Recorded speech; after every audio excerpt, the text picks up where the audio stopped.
Hello Virgo, welcome back to my channel if you're a returning subscriber. If you're new, welcome. I hope you enjoy the reading. This is a general life reading. Please don't forget to like and share or like and subscribe. Okay, so let's have a look. Right, we seem to have, I'm going to start with the 10th house here. The 10th house is to do with your career aspirations, but it can also be to do with your reputation, your fame, if that is something that you are involved in, but it's your profile, how others see you. It can also be about authority figures and dealing with those, either working under them or governmental situations. It can also be to do with an authority figure in your actual environment. Now, this can be like a father figure or a somebody else that you kind of look up to. It can be masculine or feminine, but quite often it's associated with an authority figure, somebody who has some power and authority in your life. Now, it can also be to do with what you are moving towards from a career perspective. So this can be like your purpose or your, what you're building up, what you're trying to build up at this time. So now we have underneath, we've got the Grand Cross Provoker, and then at the top we've got Damara, Guiding Children. So this can be read in a number of ways. The Grand Cross is saying that there's quite a bit of energy on you at the moment. Now, this is normally from different angles, 4 different angles coming down on you. So it can feel like pressure, a lot of pressure, and it's coming from all different areas, all different ways, all different directions. And it's almost like the energies are competing with each other. It's got that very strong energy. It can be a very frustrating energy. It can be very like pressurized, It can make it, diamonds are created with this kind of pressure. So it's kind of digging deep to find out where you need to go and what you need to do. But it can also be about juggling or multitasking with all your skills, all your abilities, and trying to, using all of that to move yourself forward. You could have a lot of opportunities coming at you all at once, or it could be to do with something that you're trying to do, and you've got literally one hurdle after another coming like that, just coming at, flowing at you from all different angles. So it's very much about inner strength, learning how to use your inner strength. It's about building up stamina, fortitude, determination. There is success on the other side of this, and you will learn a lot during this process. It's a very steep learning curve, this. But it can feel a bit frustrating at times because you just seem to sort one thing out and then something else comes up. So it's a bit like putting out fires, or you are using all your, everything that you've got to work your way through multiple directions and multiple things happening. So that all comes in with the Grand Cross.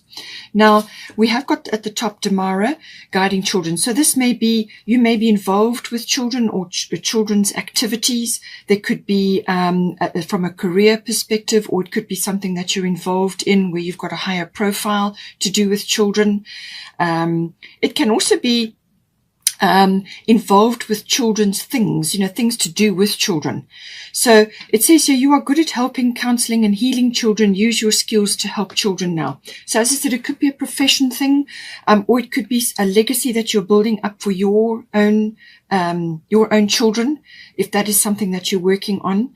But it's like a goal. It's an ambition that you have, So it could also be saying that aspects or things associated with children may be coming into your 10th house in some form. Now, it could also be that counseling may be coming in as well, because counseling is coming in on the 7th house here. So it could be to do with that. But it can also be to do with your inner child. If none of those other things are resonating for you, then it could be to do with your inner child, which is, it may be something in your 10th house, which is kind of, the Grand Cross is a catalyst for movement and also for change. All right. So it seems that something needs to be addressed here, or something needs to be heard. And it could very well be your own inner child is trying to tell you something, or you have suppressed some aspect of your inner child's voice, or something that you longed or wanted to do when you were a child. And it's got to do with what you want to do in your life, so it could be to do with that. But inner child comes in very strongly with tomorrow, or anything to do with children whatsoever. So it's quite often to do with something that has been ignored or put aside, or it hasn't been acknowledged in some form. It could have been silenced through parental things or through schooling even, Some aspect may have just been suppressed, and it's time to let that out now. Listen and go with what you feel, and listen to, go back to your earlier days and see what it is that perhaps has been pushed aside or needs to come out now at this time. Now, we have also got Sikh coming in here, quiet time. So take some quiet time alone to rest, meditate, and contemplate. All right. So somewhere in all of your goings on here, there's a lot of transformation occurring. You're going to need to do this on a regular basis. And I say that because Grand Cross can put you under a lot of pressure with regards to time or the timing of things. So prioritizing things, having times in the day when you do certain things, or planning times in to do with your children, or these children's aspects, or things to do with children, or whatever they may be. It can also be listening, as I said, to your inner child. So you may need to plan this in, especially if you've got a lot going on. Prioritization, time management, and stamina, actually working through things. It can also be consolidation of things, can come in with Grand Cross. It can also be about communication with others. So this may be to do with your own children or to do with your own inner child, as I said. And this may require going inward. Quiet time is always about spending time. So it says here, take some quiet time alone to rest, meditate, and contemplate. There's something to do with that which is going to help you. It's going to give you guidance with everything that is occurring at this time, but you need to listen. Meditation is about listening, all right? Listening to yourself and listening to God, whatever spirit guidance that you get. It could even just be impressions, or it could also be songs, lyrics, information can come to you from many different sources, but you need to be in that contemplative present frame of mind. And that will help you to open the gates to allow that information, and also to allow information to bubble up, or guidance to bubble up. And I feel that may be to do with the inner child situation.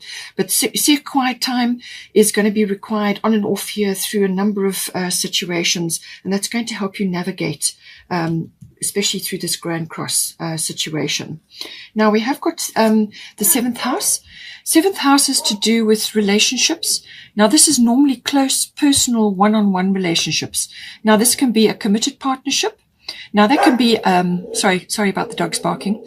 That can be to do with a love relationship, but it can also be to do with a partnership, like a business partnership. So any close, personal, one-on-one partnership, but it can also be somebody that you're very close to, like a really, really close friend.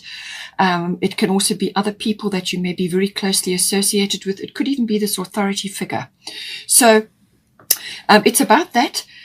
Can also be about marriage. It's normally a committed or engagement or marriage, something like that. It's normally a committed relationship that comes in, a love relationship that comes into the seventh house. It can also cover the lower courts. So this may be to do with legal matters. You've got the ninth house here, so that could also be coming in. It could also be to do with, balancing things between you and another, or between you and others that you are close to at this time, because seventh house is the Libra house. So that's about balance. So coming to balance in things. It can also be your social intelligence, awareness and interacting with others on a close personal basis. Now, at the bottom, we've got Mars coming in, and then at the top, we've got Dana High Priestess. So the Dana High Priestess is always about imparting knowledge of some kind in some way. Now, this could be, as I said, to a business partner, or it could be to a friendship, or it could be to your marriage partner or your relationship partner. It could also come in through the social awareness, interacting with others on a personal kind of a basis. It could be coming in from that. If you are a legal person, it could be related to that, the lower courts. Now, the Mars is always about taking action in some way. Now, it's got force there. So the Mars energy is very powerful. This can be extremely powerful. So it depends on your Mars and how you are built and how you utilize Mars in your chart. But it's basically about action, your will. It's the god of war. It can also be about how you get things done.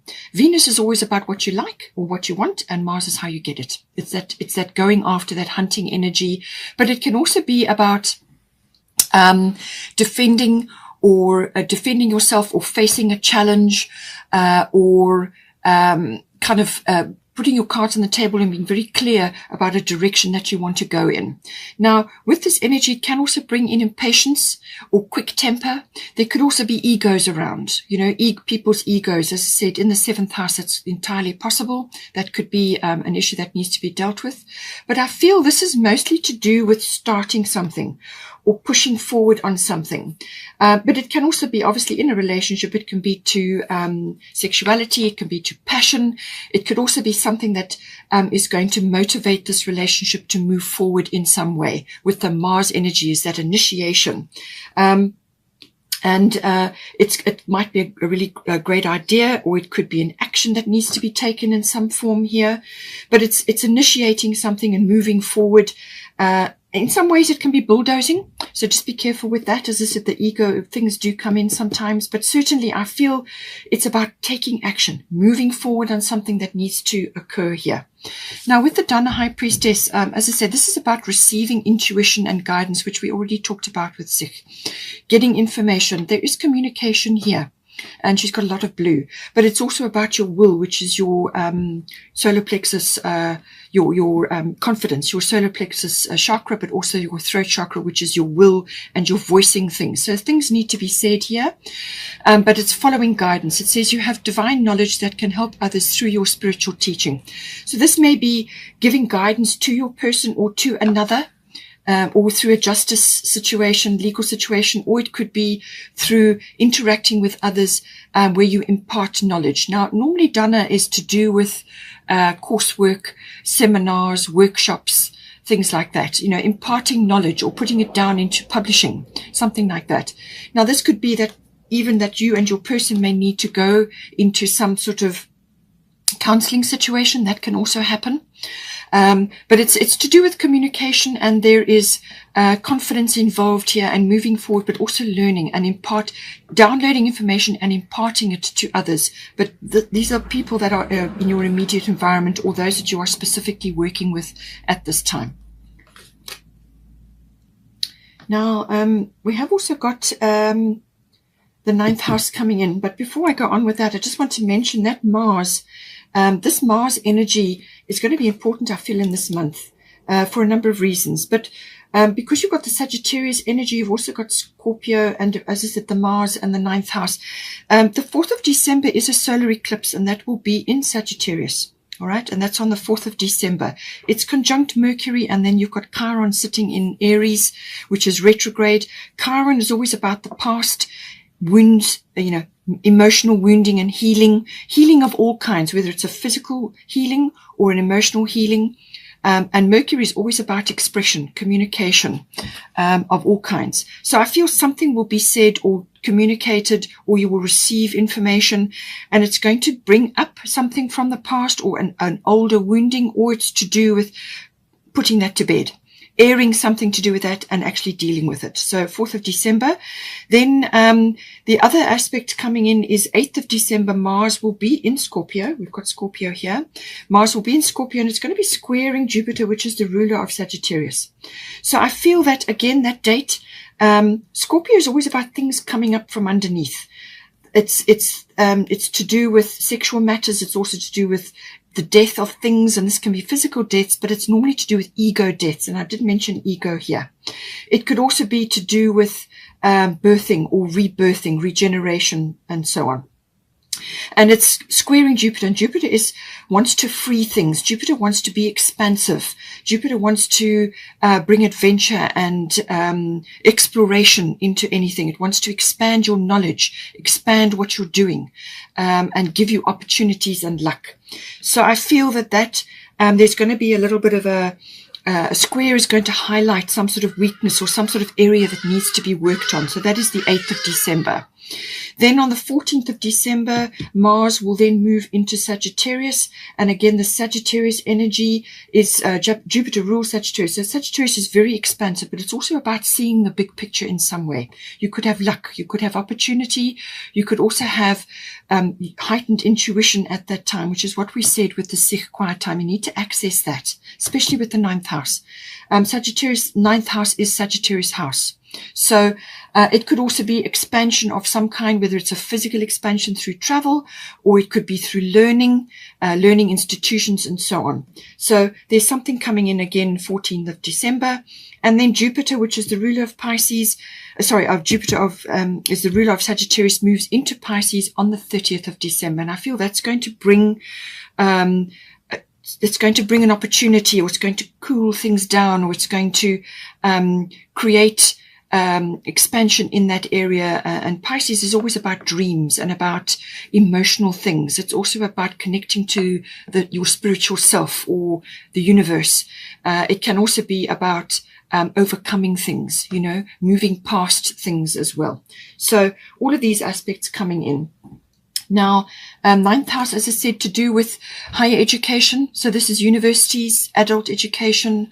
It can also be to do with learning about aspects to do with philosophy, religion, or belief systems. Belief systems in the world are undergoing a massive transformation now. You have got the transformation card. It's also to do with the intuition and intuitive processes. So that could be very strong right now. You've got sensitivity at the top there and Sagittarius at the bottom. So intuition is going to be peaked during this period. So use your intuition to guide you, as I said. It can also be about, it could be foreign travel or long distance travel. That may come in for some of you, but it can also be internal travel, as in exploring your mind or philosophy, religion, and belief system. So it's like opening your mind to certain things. It can also be learning from an educational point of view, but it could also be to do with the law, or legal matters may be featuring. All of these things come in with the 9th house. It could also be around publishing. Something may be coming in to be published or expressed in some way. And teaching also comes in. And I said there was children coming in here, and you've also got High Priestess, which is to do with that. Okay. Expression of knowledge in a format, or taking knowledge in which you're going to pass on to others. So, the 9th house can be all of those things, very expansive house. Journalism may even be coming up in that. But it's also to do with going on a sort of a sacred quest or a journey of some sort, whether it's internal or external, seeking the truth in some way. Now, with the Sagittarius energy, as I said, very expansive. This is a luck or a breakthrough possibly coming in. It could also be to do with getting your knowledge or your wisdom or your whatever it is that you want to spread it out into the world. And it could be via foreign channels or people that are from other countries. It can also be people that are, you could be connecting with them online. It could also be to do with a business which has got foreign concepts attached, like import and export, customs, things like that. Maybe that's coming in. Very expansive house. It's also about expression and opinions. It may be that with the sensitivity house, you could have a few people around you who are very opinionated at the moment. Sagittarian people can be like that. Sometimes they go over the top with what they need to say. They can sometimes be very blunt, So be careful what you're expressing at that time. It could be somebody else around you, but it could also be what you are saying right now. So this is about being expansive and motivating and inspiring, but just that be careful that you don't go overboard. It could be over too much of something, going over the top in some way, shape or form here, because you have got white Taurus sensitivity. So you are becoming increasingly sensitive. Avoid harsh relationships, environments, situations, and chemicals. It could also be to do with taking something into your body which is not good for you.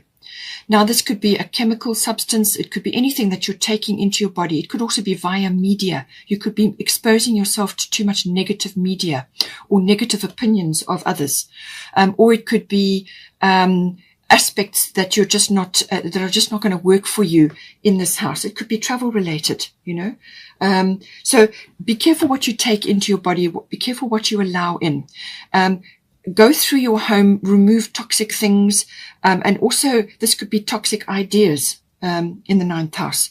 It could also be environmental, as in, you know, going somewhere or journeying to somewhere which is actually not suitable for you. You may have to filter out the noise or aspects that you're taking into the body which are not working for you because you're increasingly sensitive. So this is a good time to go into the intuitive process. As I said, the quiet time, listen to your intuition, let that guide you, and learn and understand and explore things, but just be discerning about what you are doing, okay?